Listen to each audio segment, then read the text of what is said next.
नमस्कार दोस्तों, मैं अर्पिता सिंह आपके अपने चैनल एबी न्यूज़ में आपका स्वागत करती हूँ।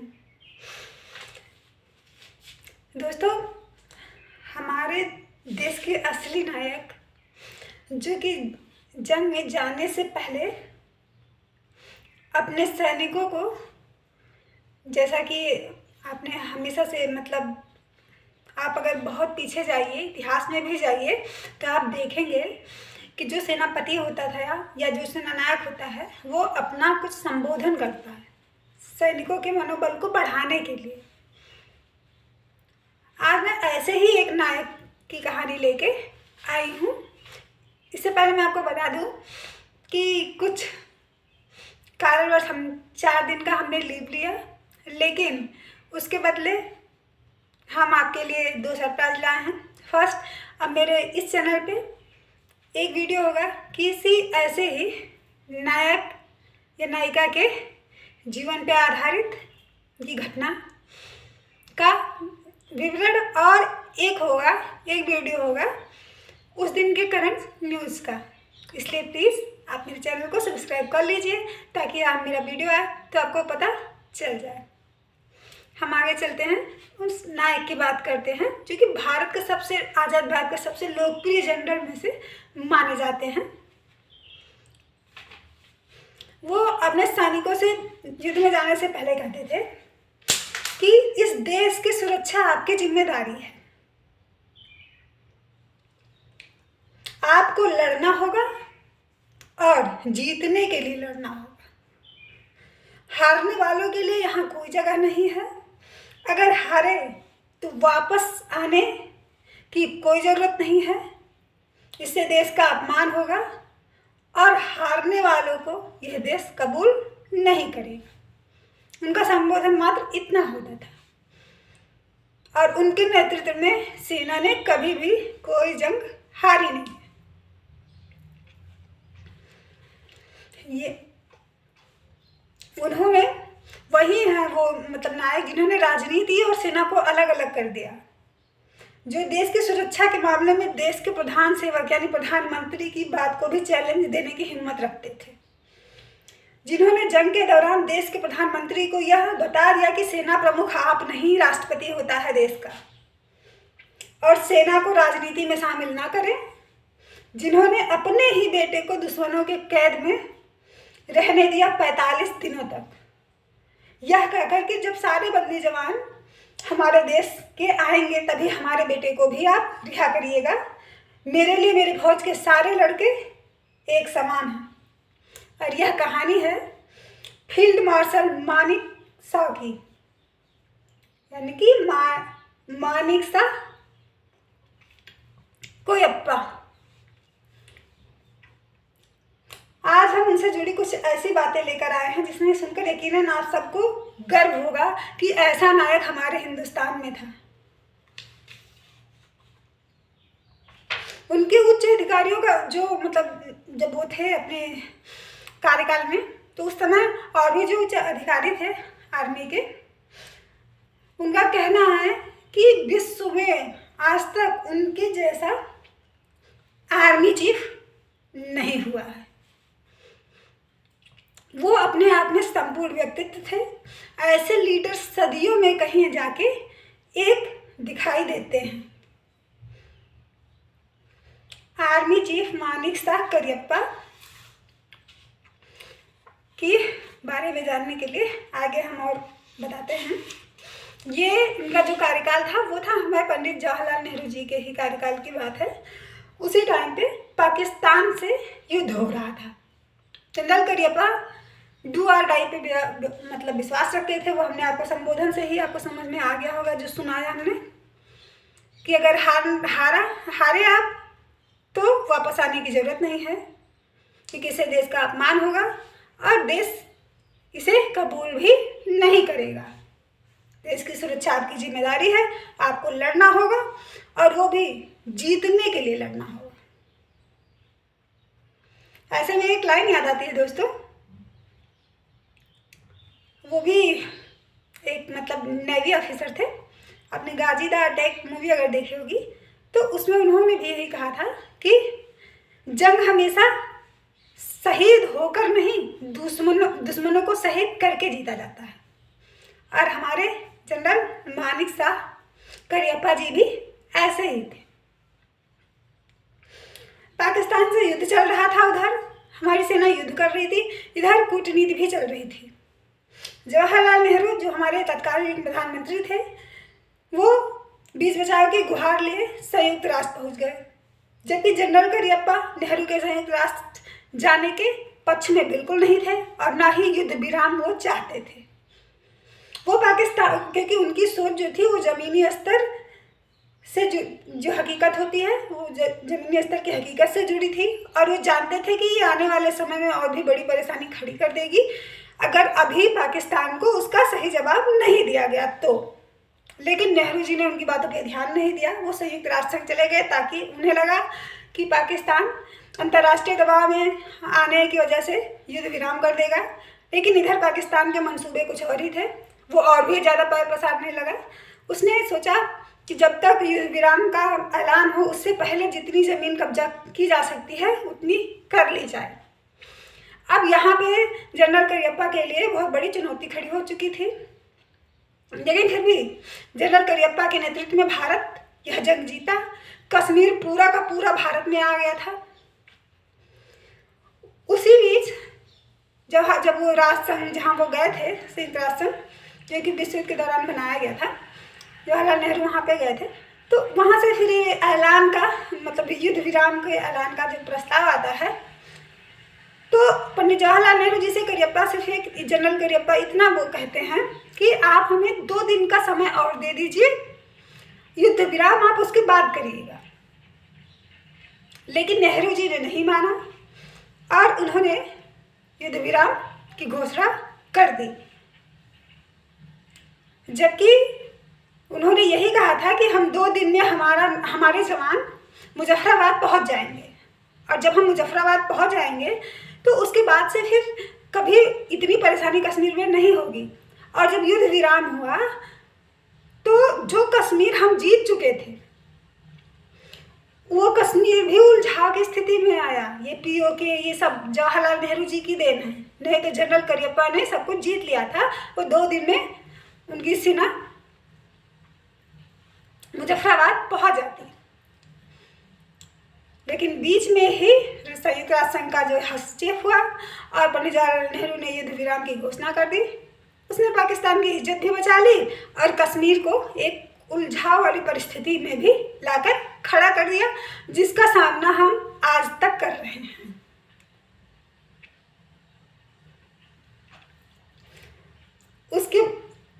उसके बाद में फिर कुछ ही दिन उसके बाद की बात है कि चाइना के कुछ सैनिक हमारे सिक्किम की तरफ से इधर पूर्वोत्तर में, लेकिन इनके बाद मतलब जैसे हाँ ये बात नेहरू जी ने मानी भी बाद में जब युद्ध विराम हो गया कि हाँ उन्हें अपनी सेना को कुछ दिनों के लिए और छूट देनी चाहिए थी ताकि मुजफ्फराबाद तक वो कब्जा कर लेते। खैर उनके मानने से फिर अब कोई फर्क पड़ने वाला नहीं था, जो हो चुका था। लेकिन इसके बावजूद भी नेहरू जी ने उस घटना से कोई सीख नहीं ली। 1951 में चीनी सैनिक ऐसे मानचित्र के साथ पकड़े गए जिसमें पूर्वोत्तर का इलाका चीन का हिस्सा दिखाया जा रहा था। जनरल करियप्पा ने नेहरू से चीन के हमले की आशंका जताई, लेकिन उन्होंने उनकी इस आशंका के जवाब में यह कहा कि यह बताना सेना का काम नहीं कि देश का दुश्मन कौन है। हमारे लौह पुरुष कहे जाने वाले सरदार वल्लभ भाई पटेल जी ने भी एक चिट्ठी लिखी जवाहरलाल नेहरू जी के पास, उन्हें भी भेजा कि चीन से हमें सतर्क रहना चाहिए। लेकिन नेहरू अभी भी इसी बात पे विश्वास कर रहे थे कि हिंदी चीनी भाई भाई। नेहरू के तेवर देखकर उन्होंने, ये आसान काम नहीं था, लेकिन फिर भी जनरल करियप्पा ने एक अच्छा खासा कदम उठाया। उन्होंने अपने 4 साल के कार्यकाल में इस बात की बुनियाद रख दी कि सेना और राजनीति में फासला रहे। उन्होंने सेना के मसले में सरकार के हस्तक्षेप का पुरजोर विरोध भी किया और हमारी आज की जो सेना है उसका जो स्वरूप है वो जनरल करियप्पा की ही देन है कि सेना आज प्रधानमंत्री के इशारों पे नहीं चलती है। उन्होंने साफ साफ बता दिया कि सेना किसी पार्टी का हिस्सा नहीं है, वो देश के लिए है और देश का जो प्रमुख है उसके आदेशों का पालन करेगी, यानी कि हमारे महामहिम जो होंगे, क्योंकि वो तीनों सेनाओं के प्रमुख होते हैं। जनरल करियप्पा 1953 में सेना से रिटायर हो गए। 30 साल बाद उन्हें सेना के सर्वोच्च पद फील्ड मार्शल पर उन्नत दी गई। लेकिन इसी बीच एक और घटना हुई इन 30 साल के अंदर ही, जिससे देश प्रेम और एकता की इबारत लिखती है उस घटना ने, जिसमें उन्होंने अपने खून को नहीं अपने सैनिकों को चुना। इसलिए शायद इसीलिए वो अपने कार्यकाल में सबसे लोकप्रिय जनरल माने जाते थे। बात है 1965 में पाकिस्तान और हिंदुस्तान की जंग की। उसमें वायुसेना भी भारतीय थल सेना की मदद कर रही थी। जनरल करियप्पा के बेटे केसी करियप्पा भारतीय वायुसेना में थे और वो युद्धबंदी भी बना लिए गए थे। दरअसल ये जंग की शुरुआत पाकिस्तान ने कश्मीर की सीमा लांघ के की थी, सरहद लांघी थी, तो भारतीयों ने भी सरहद को तोड़कर उनकी औकात उन्हें याद दिला दी थी। लेकिन इसी में और इसमें मतलब हमारी सेना, भारत की सेना पाकिस्तान पे हर तरफ से हावी थी और इस पे पूरी मदद मिल रही थी वायुसेना की। बात है 22 सितंबर, उसी युद्ध के दौरान 1965 को एक मिशन के लिए केसी करियप्पा, जो कि जनरल करियप्पा के एम करियप्पा के बेटे हैं, उन्होंने वो किसी मिशन के लिए हलवाड़ा से टेक ऑफ करते हैं। एक आर्मी परमिशन पर अटैक करते हुए उनके विमान पर निशाना लग जाता है और करियप्पा के विमान में, केसी करियप्पा के विमान में आग लग जाती है। ये बात खुद अपने एक इंटरव्यू में, कर्नाटक में किसी न्यूज चैनल के इंटरव्यू में केसी करियप्पा ने बताया था। उन्होंने कहा कि और वो जब निशाना लगा था उनके विमान पर, तो वो विमान काफ़ी नीचे था, क्योंकि वो भी वहाँ निशाना ही लगाने आए थे, इसलिए वो काफ़ी नीचे था। इस वजह से उसमें जब आग लगी तो केसी करियप्पा को वहाँ से एग्जिट होना पड़ा, वो विमान से उन्हें बाहर निकलना ही पड़ा। वो कूदे, उनके मतलब जल्दबाजी में, क्योंकि आग लग चुकी थी, उनकी रीढ़ की हड्डी फ्रैक्चर हुई, प्लस उनका एक हाथ भी घायल हुआ। विमान के गिरते ही कई पाकिस्तानी सैनिक जाके वहाँ उन्हें घेर लेते हैं। उसके बाद एयर मार्शल केसी करियप्पा से उनका नाम पूछा जाता है, वो अपना नाम बताते हैं। करियप्पा उपनाम सुनते ही पाकिस्तानी सैनिकों को जनरल करियप्पा की याद आ जाती है और वो उनसे पूछते हैं कि क्या आपका उनसे कोई रिश्ता है। केसी करियप्पा भी जनरल KM करियप्पा के ही बेटे थे, उनका ही खून उनके अंदर था। उन्होंने कहा, हमें सिर्फ 3 सवालों का जवाब देना है। पहला कि मतलब मैं एक इंडियन ऑफिसर हूँ, मेरा नाम ये है और मेरा रैंक क्या है। उन्होंने अपना रैंक बताया, नाम बताया और अपना सर्विस बताई। इसके अलावा उन्होंने और कुछ भी नहीं बताया। उन्होंने कहा हमें बस यही 3 चीज़ बतानी है, वो हमने बता दिया। उनकी रीढ़ की हड्डी पे चोट आई थी, इसलिए उन्हें बहरहाल अस्पताल लेके जाना पड़ा और 10 दिन तक वो अस्पताल में रहे। इस बीच पाकिस्तानी सैनिकों ने ये पता कर लिया कि मतलब केसी करियप्पा जो इस समय उनके यहाँ बंदी में हैं, मतलब अभी उनके अस्पताल में हैं, वो रिटायर्ड जनरल KM करियप्पा के बेटे हैं। ये असलियत सामने आते ही उन सैनिकों ने तुरंत, मतलब वहाँ की आर्मी, पाकिस्तान के जो तत्कालीन राष्ट्रपति थे अयूब खान, उन्हें ये बात बताई जाती है।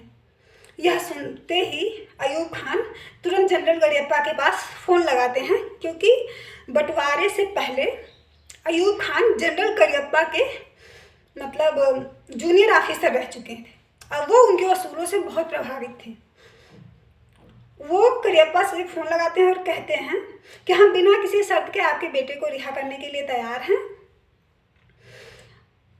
लेकिन अयूब खान उस समय यह बात भूल गए कि उनमें कुछ ऐसी बातें थी उसकी वजह से ही तो उनसे प्रभावित थे।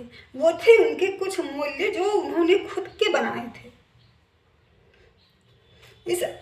और शायद यहाँ पे उन्होंने उसे समझने में भूल कर दी। और यह बात अयूब खान को तब समझ में आई जब उधर से जनरल करियप्पा ने जवाब दिया कि वहाँ बंदी मेरा हर सैनिक मेरा लड़का है, सबके साथ समान व्यवहार हो ना चाहिए। मेरे बेटे की रिहाई का सवाल ही नहीं उठता। वो भी तभी आएगा वापस जब हमारे देश के बाकी बंदी सैनिक लड़के आएंगे।